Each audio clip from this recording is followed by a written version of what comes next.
E se eu te disser que você pode aprender a estudar para concurso público em apenas um dia? Concurso público é para você, seja nível médio ou superior. Clique no link da descrição. Às vezes a gente fica pensando assim, eu vi um short, um Reels, um short, eu vi um recorte lá, um TikTok essa semana, com uma influencer bem gordinha, não sei quem é, talvez você vai lembrar, que ela falava assim, você acha que todo mundo quer ser gordo? Você acha que a pessoa escolhe ser gorda? E aí fizeram até um meme, reprisaram o negócio, botaram assim, um cara segurando um sanduíche, outro uma maçã, ele vai e come a maçã. Você escolhe sim. E a gente sabe que não é isso, né? Não é isso. Como é que o cérebro é incontrolável assim? Olha, a questão da comida, ela vai muito além disso. E a questão também da obesidade é muito além. Porque é o seguinte, vamos lá. A comida, além de ser um aspecto emocional, ela remete às suas memórias de infância. Então, assim, se a pessoa ela não consegue comer, ela não tem uma limitação física agora. Agora cortou um pedaço do estômago e ela tem uma limitação física. O que ela vai fazer para preencher esse espaço? Então ela vai desenvolver alguma coisa. O nosso cérebro, eu até brinquei chamando ele de bicho preguiça, ele é um bicho preguiça porque ele ama a gente. Pô, se você chega no seu cérebro assim, eu vou comer uma salada ou um cheeseburger. Ele tá circulando seu sangue, você tá respirando, o seu baço não parou de funcionar, ele tá fazendo você estar vivo. Aí ele tem trampo pra caramba. O cérebro ele funciona economizando energia. Aí você vem pra ele e fala assim, então, eu como um cheeseburger ou uma salada? Ele fala, cara, come o cheeseburger logo e deixa eu cuidar do seu baço. Então, assim, ele quer fazer isso. Ele quer te ajudar. Eu tava vindo pra cá, tava conversando com a minha esposa, falando justamente sobre isso. A gente que tem que dominar o cérebro. Como ele tem esse negócio de economizar energia, esse molde preguiça, o que eu fiz com o meu cérebro que mudou totalmente a minha vida? Eu comecei a dar um trabalho pra ele, de sabotar. Ou melhor, eu vou sabotar alguma coisa. Vou te dar um exemplo de um doce. Certo. Eu tô comendo aquele doce em compulsão. Beleza. Eu decido não comer o doce. Quando eu decido ali, eu tô dando bastante trabalho para ele. Só que quando eu começo a deixar claro pro cérebro que eu não vou comer mesmo, ele tem menos trabalho em falar assim, cara, come a salada logo. Do que comer o doce. Ele começa a economizar energia. Porque se ele tiver que ficar me convencendo que ele pra sabotar, olha, o doce é mais gostoso, tá mais rápido. Então, em vez de dar esse trabalho para ele, eu começo a ser muito incisivo com ele. É uma autossugestão mais incisiva. Muito incisivo. Tipo assim, cara, não vai funcionar comigo.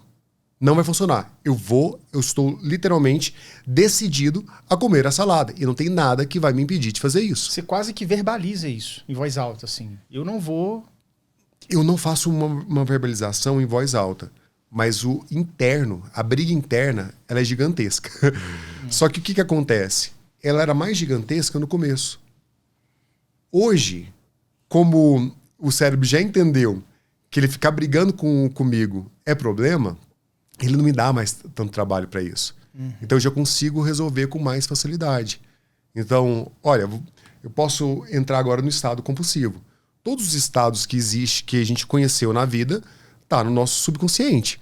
Então, tudo que você conheceu, você não esquece do nada. Não tem uma borracha e você agora, né? Agora, esqueceu. Não existe. Não existe. Tem até um grande amigo meu, que é professor de hipnose também, que é o Lucas Naves, que ele fala o seguinte, ele era gago.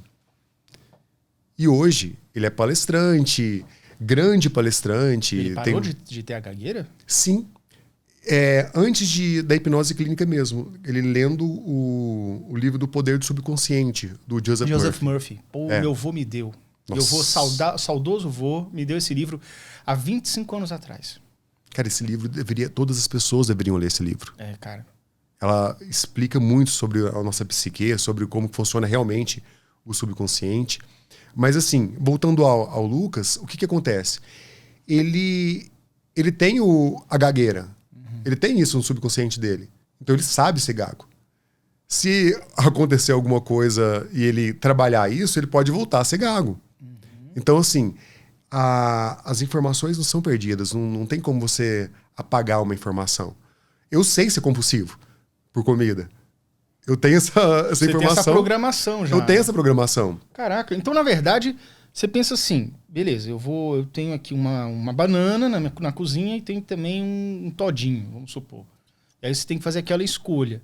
Então, na verdade, você faz um esforço visceral em determinar para o seu cérebro que você realmente não vai fazer a escolha errada. Justamente. Só que a partir disso, vai ficando mais fácil tomar essa escolha. Por quê? Porque ele entendeu, ele falou, cara, eu vou ter que gastar uma energia danada para convencer ele do contrário.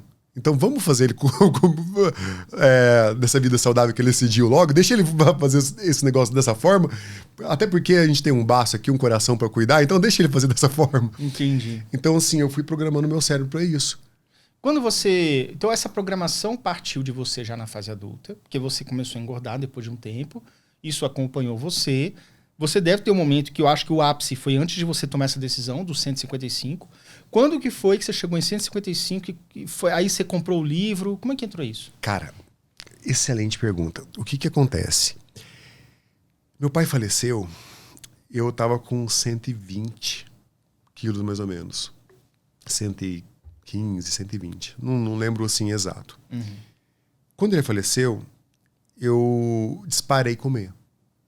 E engordei e cheguei aos 155 quilos. Nessa época, eu tava com gastrite, esofagite, refluxo, esporão no pé, depressão extremamente avançada, baixa autoestima enorme. Eu não gostava de ver minha imagem. Eu não gostava de tirar foto, eu não gostava de ver minha imagem no espelho. E eu fui num médico para fazer a famosa cirurgia bariátrica. Chegando lá, bom, só para fazer um contexto, minha mãe obrigou eu ir nesse médico. Então eu fui já contra gosto, né? Já não queria ir. Então chegando lá, eu fiz uma pergunta que mudou totalmente a minha vida. Eu queria saber da possibilidade de emagrecer sem a cirurgia. O médico olhou para mim, deu uma risada de cantinho de boca e falou assim, ó, no seu caso, nenhuma. Cara, eu me senti um lixo naquela hora. Eu tive nojo de mim naquela hora. E naquele momento passou assim, cenas da infância, passou minha vida na frente. E naquele devaneio, eu decidi, falei, eu vou emagrecer. Eu tomei a decisão naquele momento. Eu costumo brincar que aquele médico, ele não fez a cirurgia bariátrica, mas ele fez uma cirurgia na minha mente. Aí, o médico conversando, falando da bariátrica, eu falei, não, doutor, não precisa falar mais nada. Eu vou fazer sozinho.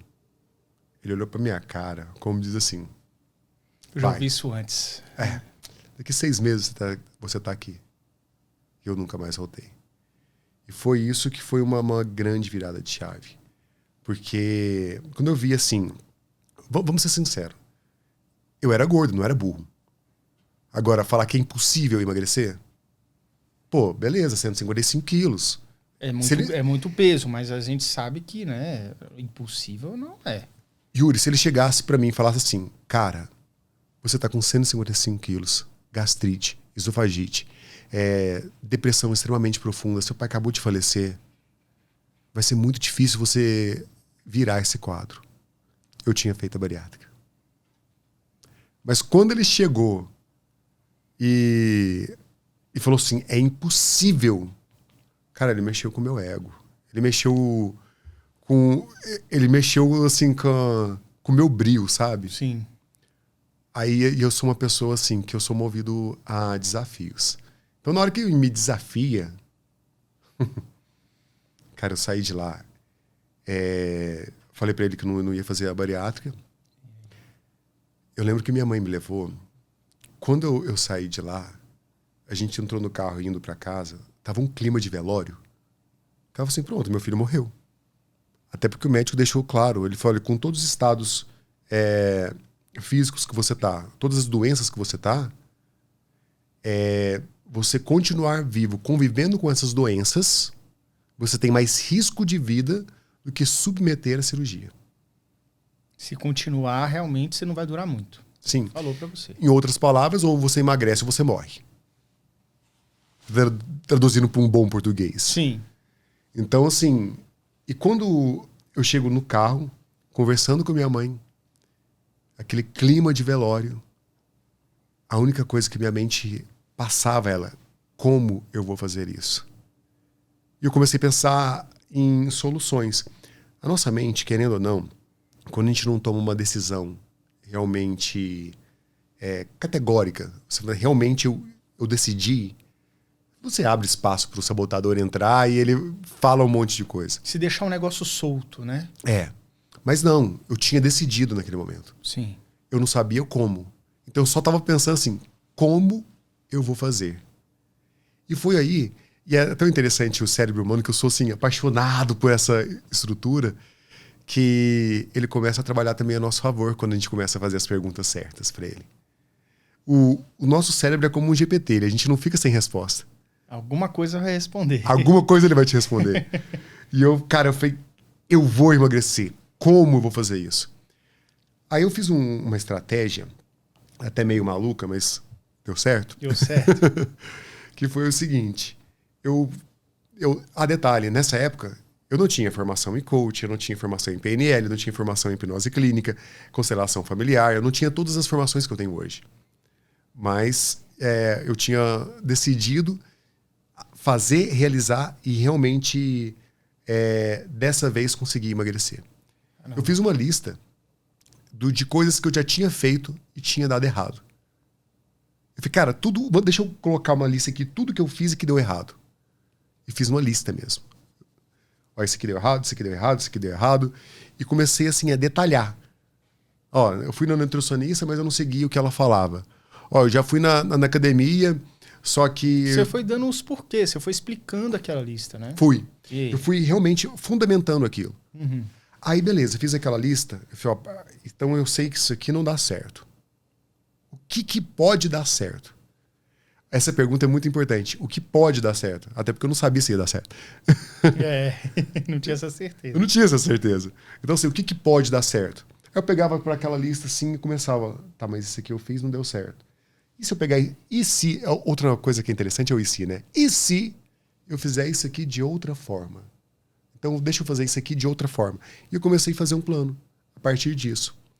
No meu plano, eu tinha uma frase que norteava meu plano inteiro. Que eu sabia que ia dar certo a partir dessa frase. Uma coisa que eu aprendi com minha avózinha. Minha avózinha, ela falava assim, ó. Hoje, sou melhor do que ontem. Amanhã, serei melhor do que hoje. Uma das coisas que eu percebi do plano que dava errado é que quando eu começava, eu era daquele famoso 880. Ou eu faço tudo ou não faço nada. E eu esqueci que existiam 72 possibilidades no meio de 880, né? Verdade. Então, o que aconteceu? Eu falei, cara, eu não vou fazer dessa forma extremista. Eu vou fazendo agora de uma forma evolutiva.